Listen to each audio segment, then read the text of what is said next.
को दूर करना और सबसे बड़ी बात बिजनेस करने वालों को लेकर अपनी सोच बदलना।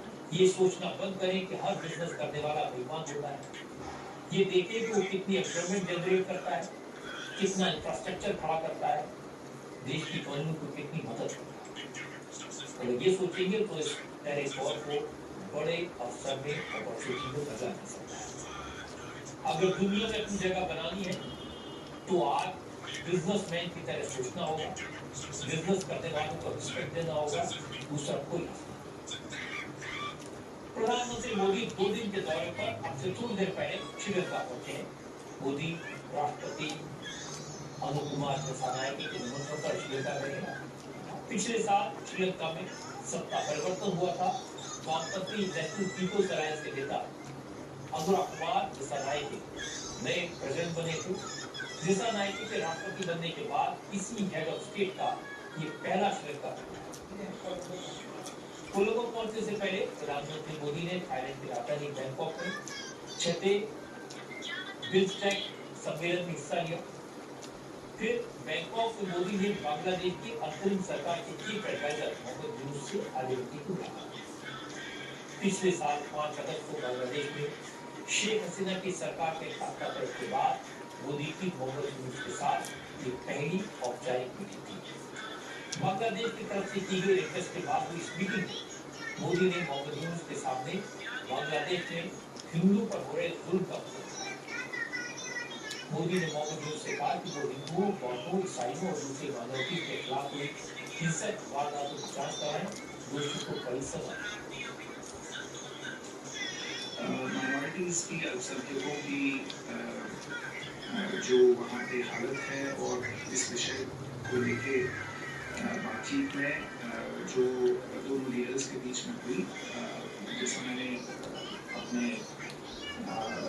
रिमार्क्स में कहा, प्रधानमंत्री जी ने इस मुद्दे को खुल के सामने रखा।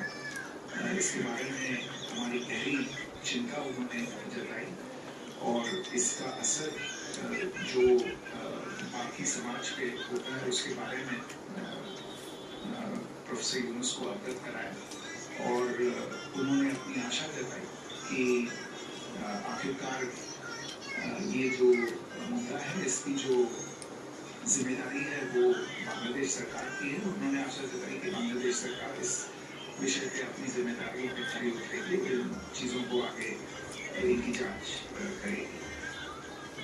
मोदी ने मोहम्मद यूनुस के सामने बांग्लादेश से जुड़े घुसपैठ का मुद्दा भी उठाया, बॉर्डर पर सुरक्षा बढ़ाने को कहा और इसके बाद मोहम्मद यूनुस ने ही बांग्लादेश की former prime minister Sheikh Hasina के दफ्तर पर किया। शेख हसीना के एक्सट्रेडिशन की मांग उठाई। हालांकि मोदी ने क्या जवाब दिया इसका पता तो नहीं चला। विदेश सचिव विक्रम मिस्री ने कहा कि ये मुद्दा मीटिंग के दौरान उठा था, लेकिन शेख हसीना के मामले में भारत अपना स्टैंड पहले साफ कर चुका है। फिलहाल इससे आगे वो कुछ नहीं कहा। जहाँ तक शेख हसीना का सवाल है और उनके सिलसिले में जो बांग्लादेश की ओर से एक निवेदन आया है, मैं इसके बारे में इस समय पे इसके बारे में बातचीत हुई थी और जो हमारे स्पोक्स पर्सन हैं उन्होंने पहले ही इसके बारे में आपको अवगत किया है कि हमारे पास इस मुद्दे पे एक निवेदन आया है। इस समय इस विषय पे कुछ और कहना मेरे लिए उचित नहीं होगा। नरेंद्र मोदी जब भी किसी हेड ऑफ स्टेट से मिलते हैं तो डिप्लोमेट की तरह घुमा फिरा कर बात नहीं करते, अपनी बात साफ साफ करते। इसीलिए उन्होंने बांग्लादेश में हिंदुओं पर हो रहे हमलों और बांग्लादेश से हो रहे घुसपैठ का मुद्दा उठाया। शेख हसीना का मुद्दा उठाना मोहम्मद यूनुस की मजबूरी थी, क्योंकि उन्हें भी वापस जाकर खालिदा जिया की पार्टी के नेताओं और कट्टरपंथी मौलानाओं को जवाब देना होगा, जिनकी मेहरबानी से वो सत्ता में बैठे। मोदी और बैंकॉक से श्रीलंका पहुंच गए हैं। 2 दिन बाद 6 अप्रैल को मोदी श्रीलंका से वापस लौटेंगे और लौटते समय सीधे रामेश्वरम। 6 अप्रैल को रामनवमी है। मोदी रामेश्वरम में रामनवमी के दिन समुद्र पर बने नए पम्बन पुल का उद्घाटन करेंगे, फिर रामनाथ स्वामी मंदिर में जाकर साथ जब रामनवमी में ये कार्यक्रम हो रहे होंगे, नरेंद्र मोदी साधना कर रहे होंगे, देश भर में रामनवमी सेलिब्रेट करने की तैयारी हो रही है, लेकिन ममता बनर्जी की पुलिस ने एक बार फिर रामनवमी के जुलूस को परमिशन देने से कहा, जिसकी वजह से पश्चिम बंगाल में टेंशन है। हिंदू संगठन और बीजेपी के कार्यकर्ता सड़क पर आए। हालांकि ये मामला हाईकोर्ट में पहुंच गया है और कोर्ट ने कोलकाता पुलिस के विरोध के बाद भी हिंदू संगठनों को रामनवमी का जुलूस निकालने की परमिशन दे दी है। असल में अंजनी पुत्र सेना और विश्व हिंदू परिषद ने कोलकाता पुलिस से रामनवमी जुलूस की परमिशन दी,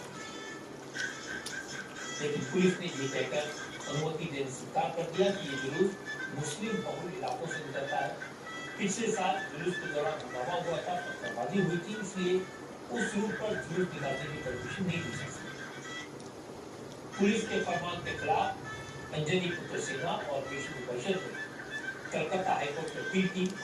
कोर्ट ने दोनों संगठनों को कुछ शर्तों के साथ रामनवमी जुलूस निकालने की परमिशन दे दी, लेकिन कहा कि दोनों जुलूस अलग अलग टाइम पर पारस्परिक रूप से ही निकलेंगे, मुस्लिम बहुल इलाके काजीपाड़ा से भी गुजरेंगे और कोलकाता पुलिस जुलूस में शामिल लोगों को सुरक्षा देगी। लेकिन शर्त यह है कि दोनों जुलूसों में 500 से ज्यादा लोग शामिल नहीं होंगे, कोई लाठी डंडा लेकर जुलूस में नहीं जाएगा और जो लोग जुलूस में शामिल होंगे उनके नामों की लिस्ट और आईका पहले से पुलिस के पास जमा है। बड़ा ही ऐतिहासिक पार्टी मिला है। परमिशन हमें मिली है पिछले 13 साल से जो रूट होकर हम आ रहे हैं, उसी रूट पे हमें परमिशन मिली थी। कॉलेज गेट नंबर 1 से होते हुए रामकृष्ण घाट पे गंगा आरती के साथ समाप्त